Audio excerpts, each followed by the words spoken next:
Dua orang siswi SMK tewas tenggelam di objek wisata air terjun Tembok Barat, Desa Sambangan, Sukasada, Buleleng, Senin siang. Keduanya tewas tenggelam terseret arus sungai yang deras. Senin siang, dua orang siswi SMK Kesehatan Widya Dharma Buleleng tewas tenggelam di objek wisata air terjun Tembok Barat, Desa Sambangan, Sukasada, Buleleng. Kadek Dwi Asmarani terseret arus saat berenang ke tengah sungai, lalu rekannya Luh Devi Cahyani berusaha menolong korban, namun ikut terseret arus air yang begitu kuat.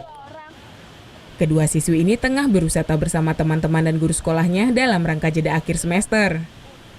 Dimulai dari kegiatan trekking di pinggir sungai, namun keduanya nekat berenang ke tengah sungai. Mengetahui dua temannya terseret arus, para siswi lain histeris menangis hingga pingsan. Sekejap, rasa haru berubah menjadi duka.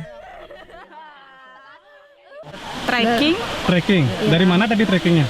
Dari Sangket. Dari yayasan. Berapa orang di sini tadi? Berapa? Dua siswanya? Siswanya berapa? Sama guru? 21. 23 ya dia. Sama ibu 3 berarti 24 ya. Tadi pas ngapain sih bisa tenggelam?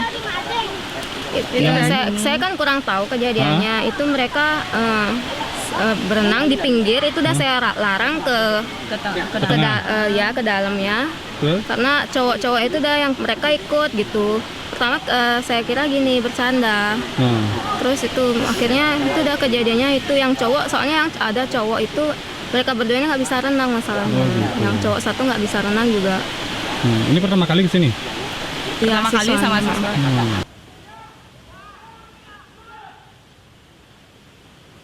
BPBD Buleleng dibantu tim SAR melakukan pencarian kedua siswi di lokasi hilangnya korban. Tidak berselang lama, kedua korban ditemukan sudah tidak bernyawa di dasar air terjun dan tersangkut dinding batu.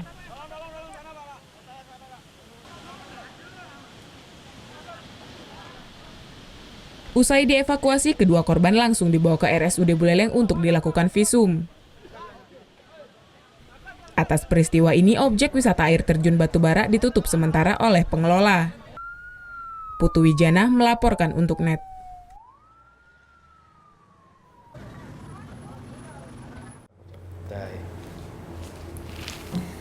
Udah selesai kan nontonnya? Nah, jadi jangan lupa buat like, komen, dan subscribe ya.